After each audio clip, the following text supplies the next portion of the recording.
ឪពុកបានបាច់ថ្នាំរក្សាទាំងទឹកភ្នែកគ្រាន់តែដើម្បីការពារកុំឲ្យសាកសពកូនប្រុសត្រូវសត្វព្រៃស៊ីនឹកស្មានមិនដល់ថាពេលគាត់ទើបតែចេញសត្វខ្លាមួយក្បាលក៏បានហោះចុះមកយ៉ាងស្ងៀមស្ងាត់នៅចំពោះមុខចំណីដ៏ឆ្ងាញ់នេះសត្វដ៏អាក្រក់នេះបានអន់ក្បាលចុះទៅដោយមិនស្ទាក់ស្ទើរប៉ុន្តែនៅវិនាទីបន្ទាប់ក្មេងប្រុសនោះស្រាប់តែបើកភ្នែកហើយចាប់ក៏សត្វថ្មនោះជាប់រួចក្រវែងពីចុះទៅក្នុងជ្រោះដ៏ជ្រៅគេបានដឹងថាខ្លួនឯងកំពុងជាប់នៅលើច្រាំងថ្មចោលគេបានស្រែកហៅពុកទាំងភ័យស្លន់ស្លោសំឡេងបានបន្លឺឡើងពេញជ្រលងភ្នំប៉ុន្តែនៅតែមិនមានការឆ្លើយតបអ្វីទាំងអស់ដើម្បីស្វែងរកឱកាសរស់រានមានជីវិតចុងក្រោយគេមានតែបង្ខំចិត្តរំកិលចុះក្រោមបន្តិចម្ដងប៉ុន្តែឡើងបានតែប៉ុន្មានជំហានស្រាប់តែអិលជើងសំណាងល្អដែលគេបានចាប់ដុំថ្មមួយដុំនៅលើជញ្ជាំងថ្មដាំដែលលើចេញមកនោះបានធ្វើឲ្យគេព្យួរខ្លួននៅកម្ពស់ទៅសាកសពសត្វជាច្រើននៅខាងក្រោមគេស្ទើរតែភ័យខ្លាចដល់កម្រិតបំផុតអ្វីដែលកាន់តែអាក្រក់នោះគឺស្រាប់តែផ្ទៃមេឃប្រែជាខ្មៅងឹតដោយពុកខ្យល់បក់ខ្លាំងលីលំនឹងភ្លៀងធ្លាក់យ៉ាងគំហុកបានបក់ខ្យល់ខ្លាំងបានបក់ធ្វើឲ្យគាត់រេទៅរេមកទឹកភ្លៀងធ្វើឲ្យទាំងថ្មខ្លាយជាមានសភាពរអិលខ្លាំងទោះបីជាបំណងប្រាថ្នាចង់រស់រានមានជីវិតយ៉ាងខ្លាំងក្លាបានធ្វើឲ្យគាត់តោងចុះតែគាត់ដឹងថាតស៊ូរបៀបនេះមិនអាចទ្រាំទ្របានយូរអង្វែងនោះទេស្របពេលដែលកំពុងអស់សង្ឃឹមគាត់បានរកឃើញភ្លៀងខ្លាំងបានធ្វើឲ្យកម្រិតទឹកនៅខាងក្រោមហក់ឡើងយ៉ាងលឿនបន្ទាប់ពីមានការតស៊ូក្នុងចិត្តមួយសង្កត់បានខំថ្មិញសម្រាប់ចិត្តប្រថុយម្ដងរហូតដល់កន្លះម៉ោងក្រោយមកផ្ទៃទឹកបានហក់ឡើងជាង10ម៉ែត្រទៅហើយកម្លាំងកាយរបស់ជាវឆ្វេងក៏បានឈានដល់កម្រិតកំណត់ដែរដែលចេះតែមួលក្រពើជាបន្តក៏បានយកឈ្នះលើភាពក្លាហានរបស់គាត់មានតែបណ្ដោយឲ្យខ្លួនឯងធ្លាក់ចុះទៅក្រោមនៅពេលដែលបើកភ្នែកឡើងម្ដងទៀតសៀវស៊ូយបានរកឃើញថាខ្លួនឯងនៅមានជីវិតនៅឡើយប៉ុន្តែសំណាងមិនបាននៅខាងគេទាំងស្រុងនោះទេការធ្លាក់ចុះមកបោកនឹងថ្មបានបណ្ដាលឲ្យបាក់ឆ្អឹងស្មងជើងគេមិនអាចក្រោកឈរដើរបានតតែសោះមានតែអូសរាងកាយវាទៅរកធ្លុកទឹកបន្តិចម្ដងប៉ុណ្ណោះដោយពឹងផ្អែកលើការផឹកទឹកភក់ដើម្បីរក្សាដើម្បីរស់រានមានជីវិតគេបានញាត់ជើងដែលរបួសនៅចន្លោះធំពីរដុំបន្ទាប់មកគេបានប្រមូលកម្លាំងទាំងអស់ដើម្បីការដាក់ឆ្អឹងដែលខុសសន្លាក់ឲ្យចូលកន្លែងវិញបានបង្កការជឿតែធ្វើឲ្យគេសន្លប់បាត់ស្មារតីតែគេមានតែខំថ្មិញយកមែកឈើមកចង់អបជើងដែលរបួសក្មេងប្រុសបានត្រឡប់មកកាន់សមរភូមិមុននេះម្ដងទៀតអ្វីដែលធ្វើឲ្យគេអស់សង្ឃឹមនោះគឺការបានឃើញភ្នូររបស់ខ្លួនមានន័យថាមនុស្សក្នុងកុលសម្ព័ន្ធគិតថាគេបានស្លាប់បាត់ទៅគេមិនអាចគ្រប់គ្រងអារម្មណ៍ក្នុងចិត្តបានទៀតទេគេបានក្រវែងភ្នូរចុះពីលើជ្រលងភ្នំដោយមនុស្សឈួតក្នុងភាពអស់សង្ឃឹមគេក៏បានយំចេញមកប៉ុន្តែសំឡេងលូយ៉ាងវែងរបស់ឆ្កែព្រៃមួយបានធ្វើឲ្យក្មេងប្រុសស្ងប់ចិត្តភ្លាមគាត់បានងាកក្រោយមើលក៏ឃើញថាខ្លួនឯងត្រូវបានហ្វូងចោកសម្លឹងសម្លុកទុកជាដើម្បីសុខភាពផ្ទាល់ខ្លួនក្មេងប្រុសមានតែអូសជើងដែលរបួសរត់គេចខ្លួនរត់រហូតដល់អស់កម្លាំងរលីងនៅក្នុងរាត្រីដ៏ខ្មៅងឹតដែលពោពេញដោយគ្រោះក្មេងប្រុសបានត្រឹមតែលាក់ខ្លួននៅលើដើមឈើទាំងញ័រទ្រើគាត់ត្រូវការជីវជាតិនិងអាហារជាបន្ទាន់ប៉ុន្តែរកអស់ជាយូរទៅហើយឃើញតែចន្លេងតូចមួយក្បាលប៉ុណ្ណោះគាត់ទើបតែស៊ីវាអស់ហ្វូងចោកក៏បានរកឃើញក្មេងប្រុសនោះមិនទាន់ទាំងឲ្យក្មេងប្រុសដឹងខ្លួនផងតែស្រីឃ្លៀងក៏បានស្ទុះមកខាងពួកវាមិនចង់រំលងអាហារដ៏ឆ្ងាញ់មួយពេលនេះឡើយក្មេងប្រុសបានខំប្រឹងរត់គេចយ៉ាងអស់ពីសមត្ថនៅពេលដែលគាត់ធៀបនឹងមានសុវត្ថិភាពទៅហើយនោះតែជាត្រូវចោកខាងស្បែកជើងជាប់គាត់ក៏ត្រូវបានវាទាញទម្លាក់មកក្រោមដោយគ្មានជំរឿក្មេងប្រុសបានដកកំបិតខ្លីដែលនៅជាប់ខ្លួនមកក្រវីចុះឡើងយ៉ាងវឹកហើយឆ្លៀតពេលទំនេររត់ឡើងទៅលើហ្វូងចោកនិងក្មេងប្រុសបានប្រឈមមុខគ្នាពេញមួយយប់នៅទីបំផុតក្មេងប្រុសបានលងលក់ក្នុងដំណេកយ៉ាងជ្រៅដោយសារតែភាពពេលដែលព្រះអាទិត្យរះឡើងម្ដងទៀតហ្វូងចោកបានបាត់ខ្លួនអស់ហើយនៅលើដីមានតែចោកដែលរងរបួសមួយក្បាលនោះប៉ុណ្ណោះក្មេងប្រុសបានចងកំបិតខ្លីនិងដំបងឈើបញ្ចូលគ្នាបន្ទាប់មកក៏ចូលទៅជិតចោកនោះដោយប្រុងប្រយ័ត្នប៉ុន្តែនៅពេលដែលក្មេងប្រុសខិតចូលទៅជិតយឺចោកដែលទន់ខ្សោយនៅតែបញ្ចេញសំឡេងស្រែកដូចជាចោកឃុំឃាំងភ្លាមនោះក្មេងប្រុសមានចិត្តអាណិតអាសូរមិនដាច់ចិត្តរបស់គេក៏ធ្លាប់បានបង្រៀនគេឲ្យចេះប្រជុំដៃក្មេងប្រុសនៅតែមិនដាច់ចិត្តធ្វើវាប៉ុន្តែក្មេងប្រុសមិននឹកស្មានដល់ថាចិត្តសប្បុរសដោយអចេតនានៅពេលនេះបែរជាធ្វើឲ្យសុំក្តីល្អដំបូងបង្អស់របស់មនុស្សជាតិបានចាប់កំណើតឡើងគេបានពុលចោកទៅមាត់ទន្លេលាងរបួសឲ្យវាដោយយកចិត្តទុកដាក់ហើយក៏បានពុលចោកចូលទៅក្នុងរូងភ្នំទាំងដាខៃប៉ុន្តែនៅពេលដែលភ្ញាក់ឡើងនៅថ្ងៃបន្ទាប់ក្មេងប្រុសបានឃើញថាចោកកំពុងសម្លឹងមើលគាត់យ៉ាងមួយគាត់មិនបានខ្វល់ខ្វាយបន្តិចសោះតែចេញមកខាងក្រៅដើម្បីប្រមូលអស្ចារ្យបុរាណនៅពេលដែលគាត់កំពុងទ្រាំនឹងការជិះចាប់ដើម្បីលើកបានប្រើក្រញាំរបស់វាដើម្បីស្រាយចំណងនៅមាត់របស់វាម្ដងទៀត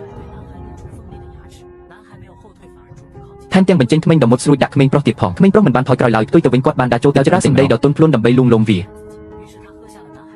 ាចុកហាក់ដូចជាដឹងថាក្មេងប្រុសនឹងមិនធ្វើបាបខ្លួនឡើយដូច្នេះវាបានផឹកទឹកដែលក្មេងប្រុសហុចឲ្យនេះគឺជាលើកទី1ហើយដែលចុកទទួលយកការមើលថែពីប៉ុន្តែវិបត្តិមិនទាន់ត្រូវបានដោះស្រាយនៅឡើយទេគេនៅតែគ្មានអាហារហូបចុកអាកាសធាតុនឹងប្រែជាត្រជាក់ក្នុងពេលឆាប់នេះក្មេងប្រុសត្រូវតែត្រឡប់ទៅកុលសម្ព័ន្ធវិញឲ្យបានឆាប់តាមតែគាត់មិនហ៊ានសម្លាប់សត្វតតែសោះមានតែរូបសត្វល្អិតខ្លះដើម្បីចំអែតក្រពះប៉ុន្តែចុកកាន់តែមិនពេញចិត្តខ្លាំងសត្វល្អិតទាំងនេះមិនអាចធ្វើឲ្យវាឆ្អែតពុះបានឡើយនៅថ្ងៃនេះទីបំផុតក្មេងប្រុសបានយកឈ្នះខ្លួនឯងសម្រាប់ចិត្តសម្លាប់សត្វហើយទីបំផុតក៏អាចញ៉ាំបាយបានឆ្អែតមួយពេលតែក្លិនអាហារនៅតែទាក់ទាញការចាប់អារម្មណ៍ពីឆ្កែចុកវាបានលូនទៅមុខយឺតដើម្បីរងចាំឱកាសស្រាប់តែក្មេងប្រុសដឹងយ៉ាងច្បាស់អំពីច្បាប់ព្រៃក្នុងចំណោមសត្វសាហាវគាត់ក៏ហែកសាច់ឈើមួយដុំភ្លាមដើម្បីប្រកាសពីឋានៈរបស់ខ្លួនមានតែវិធីនេះទេទើបអាចបង្ក្រាបឆ្កែចុកបានបន្ទាប់មកគាត់ក៏បានឃុំឈើបង្កើតភ្លើងហើយបានញ៉ាំអាហារពេលល្ងាចយ៉ាងឆ្ងាញ់ពិសាតែឆ្កែចុកមើលទៅគួរឲ្យអាណិតណាស់វាបានបញ្ចេញសំឡេងយំខ្សឹកសួរដូចជាកូនឆ្កែដើម្បីរំលឹកក្មេងប្រុសកុំឲ្យញ៉ាំអស់ទាំងស្រុងក្មេងប្រុសឃើញថាឋានៈរបស់ខ្លួនមានស្ថិរភាពហើយក៏បានចែករំលែកអាហារដែលនៅសល់ខ្លះឲ្យវាបន្ទាប់ពីបានសម្រាប់បែបនេះអស់រយៈពេលប្រមាណ4របស់គាត់នឹងឆ្កែចុកប្រភេទបានជាសះស្បើយស្ទើរតែទាំងស្រុងក្មេងប្រុសដឹងថាគាត់ត្រូវតែចេញដំណើរហើយទោះបីជាមានការស្ដាយស្រណោះចំពោះឆ្កែចុកប៉ុន្តែប្រសិនបើគាត់មិនអាចត្រឡប់ទៅផ្ទះវិញមុនពេលព្រឹកដំបូងធ្លាក់មកដល់គាត់នឹងត្រូវស្លាប់នៅតាមផ្លូវជាមិនខានដោយគ្មានជំរឿគាត់មានតែលីចុកប្រភេទប៉ុណ្ណោះបន្ទាប់មកគាត់ក៏ដើរទៅតាមផ្លូវត្រឡប់ទៅផ្ទះវិញដោយមិនងាកក្រោយស្មានថាពួកគេនឹងបែកផ្លូវគ្នាត្រឹមនេះតែនឹកស្មានមិនដល់ថាចុកប្រភេទមិនមានបំណងចង់ចាក់ចេញតតែសោះមិនថាប្រុសម្នាក់នោះដើរទៅដល់ទីណាវាតែងតែដើរតាមពីក្រោយយ៉ាងស្ងៀមស្ងាត់ដោយមិនបោះបង់នៅចំពោះមុខការស្ដីបន្ទោសរបស់ក្មេងប្រុសចុកប្រភេទក៏អង្គុយចុះយ៉ាងត្រឹមត្រូវដើម្បីស្ដាប់សូម្បីតែពេលក្មេងប្រុសក្រវែងចេញដើម្បីដេញវាដំបងឈើរបស់គាត់វាក៏នឹងពំវាមកវិញហើយដាក់នៅក្បែរខ្លួនក្មេងប្រុសតាមពិតទៅឆ្កែដំបងបង្អស់របស់មនុស្សជាតិគឺត្រូវបានបង្កើតឡើងតាមរបៀបនេះក្មេងប្រុសក៏បានដាក់ឈ្មោះឲ្យចុកប្រភេទដែរឈ្មោះថា Alpha ចាប់ពីពេលនោះមកម្នាក់នឹងចុកមួយក្បាលបានធ្វើដំណើរជាមួយគ្នាបានចាប់ផ្ដើមដំណើរត្រឡប់ទៅផ្ទះវិញជាផ្លូវការពេលរាត្រីឈានចូលមកដល់ Alpha បានរកឃើញជ្រូកព្រៃពីរបីក្បាលនៅខាងក្រោមជម្រាលភ្នំមុនគេវាបានលោតឡើងហើយសម្ដៅទៅរកគោដៅភ្លាមបន្ទាប់មកក៏ដេញជ្រូកព្រៃមករកខាងក្មេងប្រុសប៉ុន្តែក្មេងប្រុសដែលកាន់លំពេងវែងបែរជាមិនដាច់ចិត្តសម្លាប់ទៅវិញជាលទ្ធផលការសហការបបាញ់លើកដំបូងបានបញ្ចប់ដោយបរាជ័យ Alpha ចាប់ផ្ដើមសង្ស័យថាតើខ្លួនឯងស្គាល់ម្ចាស់ខុសឬយ៉ាងណាក្នុងចិត្តរបស់វាស្រាប់តែមានគំនិតចង់ចាក់ចេញប៉ុន្តែចុងក្រោយក៏នៅតែយល់ព្រមតាមការស្រែកហៅរបស់ក្មេងប្រុសទោះបីជាក្នុងថ្ងៃបន្ទាប់មកទៀតរំពាកភាគច្រើននៅតែត្រូវបាន Alpha ជាអ្នកចាប់បានប៉ុន្តែចុងក្រោយវានៅតែស្ម័គ្រចិត្តប្រគល់ឲ្យម្ចាស់ទូចជាអ្នកបែងចែកមិនត្រឹមតែប៉ុណ្ណោះនៅពេលយប់វាក៏លួចមកក្បែរក្មេងប្រុសដោយប្រើកម្ដៅពីរាងកាយរបស់វាដើម្បីផ្ដល់ភាពកក់ក្ដៅដល់ក្មេងប្រុសតែនរណាទៅដឹងថាក្មេងប្រុសដែលស្រឡាញ់ភាពស្អាតបែរជាខ្ពើមថាវាអាក្រក់មើលដូចនេះហ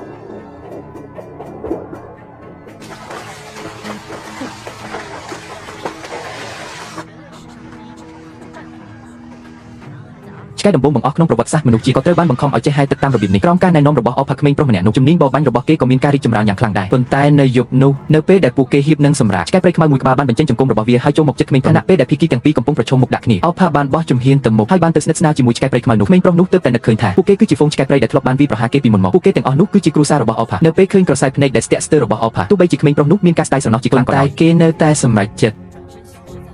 តបន្ទាប់ពីអផាបានសម្លឹងមើលគីដែលដោយក្តីអាឡោះអាល័យរួចមកវាក៏បានងាកក្រោយហើយបាត់ខ្លួនទៅក្នុងភាពងឹតនៃគ្មានការរួមដំណើរពីអផាគីដែលអាចត្រឹមតែធ្វើដំណើរស្វែងរកកូនសម្ព័ន្ធតែម្នាក់ឯងរៀងរាល់យប់គេតែងតែកេងប្រែប្រួលខ្លួនចុះឡើងដោយសារតែនឹកអផាពិបាកនឹងកេងលូកមិនដឹងថាដើរបានយូរប៉ុណ្ណាទៀតទេថ្ងៃនេះនៅក្នុងព្យុះសង្គ្រាមទឹកកកដ៏ធំមួយគេហាក់ដូចជាបានឃើញស្រមោលរបស់អផាម្ដងទៀតដូច្នេះហើយគេក៏ដេញតាមទៅដោយមិនខ្វល់ពីអ្វីទាំងអស់នៅស្មារតីបានគួរយកគេទៅក្នុងជើងពេលនឹកស្អែកចូលទៅក្បាលរហ័សខ្លួននៅលើផ្ទៃទឹកកកពិតជាអផាដែលបានមកជួយគេបានប្រើកម្លាំងទាំងអស់ដើម្បីជន់បំបែកផ្ទៃទឹកកកប៉ុន្តែដោយសារតែទម្ងន់ស្រាលពេកវាមិនមានប្រសិទ្ធភាពតតែសោះសំណាងល្អដែលគេបានប្រើកម្មវិធីខ្លីដែលដាក់តាមខ្លួនដើម្បីបំបែកផ្ទៃទឹកកកទើបអផាអាចខំដៃរបស់គេហើយអូគេឡើងមកលើបានទឹកទន្លេដែលត្រជាក់ដល់ឆ្អឹងបានធ្វើឲ្យគេញ័រទ្រើគេមិនទាន់ទាំងបានសម្រាប់ផងក៏ប្រញាប់រត់ទៅម្ខាងដើម្បីឃុំឈើបន្ទាប់ពីភ្នក់ភ្លើងត្រូវបានបង្កាត់ឡើងគាត់បានដោះសម្លៀកបំពាក់ដែលកក់នោះចេញដេកនៅលើព្រើអបអផាដើម្បីកម្ដៅខ្លួនទោះបីជាយ៉ាងណាក៏ដោយគេដែលនៅតែធ្លាក់ខ្លួនឈឺធ្ងន់លើកនេះអផាមិនបានចាក់ចេញពីគេឡើយប៉ុន្តែបាននៅក្បែរគេបន្តដំណើរទៅមុខទៀតទាំងកណ្ដាលខ្យល់ព្រើថ្ងៃនេះទីបំផុតពួកគេបានឃើញមនុស្សដំបងគេក្នុងរយៈពេលយ៉ាងយូរគេដែលសប្បាយចិត្តខ្លាំងណាស់ប៉ុន្តែនៅពេលដែលគេរត់មកដល់ទើបដឹងថាមនុស្សម្នាក់នេះត្រូវបានកកខ្លាយជាដុំទឹកកកបាត់ទៅហើយក្តីសង្ឃឹមដែលទើបតែឆាប់ចេះឡើងក៏លីបាត់ទៅវិញបែបនេះគេបានស្វែងរកនៅក្នុងតង់អស់រយៈពេលយ៉ាងយូរតែរកមិនឃើញអាហារឡើយគេបានរកឃើញធ្នូមួយនៅក្នុងដៃរបស់បុរសម្នាក់នោះគ្មានជំរើសពួកគេមានតែបន្តដំណើរទៅមុខទៀតប៉ុន្តែដើរមិនទាន់បានប៉ុន្មានជំហានផងពួកគេក៏បានជួបនឹងការបាត់រត់ញាប់នាំអផារត់យ៉ាងលឿនក្នុងភាពស្លន់ស្លោពួកគេបានរត់ចូលទៅក្នុងរូងភ្នំមួយប៉ុន្តែអផាបែរជាសម្លឹងមើលទៅក្នុងជម្រៅនៃរូងភ្នំយ៉ាងមុតមករែថាមានខ្លាឃ្មុំខ្មៅធំមួយលាក់ខ្លួននៅជ្រៅក្នុងរូងភ្នំខ្លាឃ្មុំខ្មៅធំនោះបានស្ទុះមកភ្លាមបន្ទាប់ពីបានឃើញខុសដែរក្នុងគ្រាអាសន្នអផាបានស្ទុះមកហើយបានខំគ្នាជាមួយខ្លាឃ្មុំខ្មៅធំនោះប៉ុន្តែដោយសារតែទំហំខ្លួនខុសគ្នាខ្លាំងពេកការប្រយុទ្ធគ្នារវាងសត្វព្រៃទាំងពីរមិនយូរប៉ុន្មានក៏ខ្លាយជាអផាត្រូវគេវាយធ្វើបាបតែម្ខាងសំណាងល្អនៅទីបំផុតខុសដែលបានប្រាថ្នាបាញ់ព្រួញសម្រាប់ខ្លាឃ្មុំខ្មៅធំនោះបានសម្រេចប៉ុន្តែអផាក៏បានរងរបួសធ្ងន់ដែរវាបានព្យាយាមក្រោកឈរឡើងបន្ទាប់ពីប្រកាសថាខុសដែលមិនអីទេវាក៏លែងអាចទ្រាំបានទៀតហើយក៏ដួលសន្លប់ទៅខុសដែលបានបង្កាត់ភ្លើងដើម្បីជួយឲ្យអផាមានកម្ដៅព្រមទាំងជួយជូតរបួសឲ្យវាផងដែរនៅពេលនេះបានចាត់ទុកអផាជាសមាជិកក្នុងកុលសម្ព័ន្ធរបស់ខ្លួនទៅហើយបន្ទាប់ពីបានសម្រាប់មួយរយៈខ្លីពួកគេក៏បានចាប់ផ្ដើមបន្តដំណើរទៅមុខទៀតមនុស្សម្នាក់និងឆ្កែមួយក្បាលទាំងពីរនាក់កំពុងអូសរាងកាយដែលរងរបួសធ្ងន់ដើរទៅមុខយ៉ាងលំបាកមិនដឹងថាបានដើរអស់រយៈពេលយូរប៉ុណ្ណាទៀតទេទីបំផុតបានឃើញស្លាកសញ្ញាផ្លូវមួយដែលមនុស្សបានសាងសង់ឡើងគេបានដើរទៅកាយព្រើដ៏ក្រាស់ចេញដើម្បីមើលនេះគឺជាសញ្ញាសម្គាល់នៃកុលសម្ព័ន្ធរបស់ពួកគេគេដឹងថាខ្លួននៅមិនឆ្ងាយពីផ្ទះប៉ុន្មានឡើយព្យុះព្រើកាន់តែខ្លាំងឡើងរាល់ជំហានដែលពួកគេដើរគឺសុទ្ធតែពឹងផ្អែកលើចន្ទៈដ៏រឹងមាំដើម្បីទ្រទ្រង់ទីបំផុតអផាលេងអាចទ្រាំទ្របានទៀតហើយក៏បានដួលសន្លប់ទៅឃីដែលបានដើរមកអង្អែលអផាថ្នមហើយប្រាប់វាថាគេនឹងមិនបោះបង់វាចោលជាដាច់ខាតគេបានបីអផាឡើងយ៉ាងលំបាកហើយបន្តដើរទៅមុខទៀតទោះបីជាត្រូវស្លាប់ក៏ពួកគេត្រូវស្លាប់ជាមួយគ្នាដែររហូតដល់យប់នេះឃីដែលលេងអាចដើររួចទៀតហើយគេបានដួលទៅលើគំនរព្រើហើយក៏សន្លប់បាត់ស្មារតីបន្តិចម្ដងក្នុងភាពស្រវាំងគេបានឃើញឪពុកម្ដាយរបស់គេកំពុងនឹកនាដល់រូបគេចន្ទៈដ៏ខ្លាំងក្លាក្នុងការរស់រានមានស្រាប់តែធ្វើឲ្យគេដឹងខ្លួនឡើងវិញគេពឹងផ្អែកលើភាពរឹងមាំរបស់ខ្លួនបន្តបីអផាធ្វើដំណើរទៅមុខទៀតនៅពេលនេះគេមិនដឹងថាអផានៅក្នុងដៃរបស់គេនៅរស់ឬស្លាប់នោះទេប៉ុន្តែគេនៅតែមិនបោះបង់វាចោលឡើយក្រោមការខិតខំប្រឹងប្រែងមិនឈប់ឈររបស់គេនៅថ្ងៃនេះទីបំផុតគេបានឃើញកុលសម្ព័ន្ធរបស់ខ្លួនហើយគេបានដើរចូលទៅក្នុងកុលសម្ព័ន្ធទាំងញ័រខ្លួននៅខណៈពេលដែលឃើញឪពុករបស់គេលែងអាចទ្រាំទ្របានទៀតហើយក៏ដួលសន្លប់ទៅឪពុកបានបីគេក្នុងរង្វង់ដៃដោយក្តីត្រេកអរហើយមុនពេលដែលគេសន្លប់បាត់ស្មារតីគេបានចង្អុលទៅកាន់អផាហើយនិយាយតែមួយម៉ាត់សូមឲ្យឪពុកជួយសង្គ្រោះជីវិតវាឲ្យបាននៅពេលដែលគេដឹងខ្លួនឡើងវិញម្ដងទៀតគេបានឃើញអផាដេកនៅក្បែរខ្លួនគេថែមទាំងបានបង្កើតកូនចៅមួយហ្វូងទៀតផងតាមពិតទៅអផាមានផ្ទៃពោះតាំងពីដើមមកម្ល៉េះហើយថែមទាំងបានប្រយុទ្ធជាមួយសត្វសាហាវយ៉ាងអស់ពីសមត្ថភាពដើម្បីការពារគេបានក្រោមការមើលថែយ៉ាងយកចិត្តទុកដាក់ពីសំណាក់មនុស្សក្នុងកុលដែលនឹងអផាទីបំផុតបានជាសេះស្បើយឡើងវិញកូនចៅរបស់អផាក៏ចាប់ផ្ដើមធំធាត់បន្តិចម្ដងក្នុងពេលមិនយូរប៉ុន្មានក្រោយមកពេលដែលសមាជិកគ្រប់គ្នានៅក្នុងកុលសម្ព័ន្ធចេញទៅបរបាញ់ពួកគេតែងតែនាំយកសត្វចក់មួយក្បាលទៅតាមខ្លួនជឿបែបនេះឯងឆ្កែដំបងបង្អស់នៅលើពិភពលោកក៏បានចាប់កំណើតឡើងពួកគេថែមទាំងបានដាក់ឲ្យសត្វចក់នៅឈ្មោះដ៏ពីរោះមួយឆ្កែចក់ Quail Show Up ក្រសោបរាល់ការរស់នៅ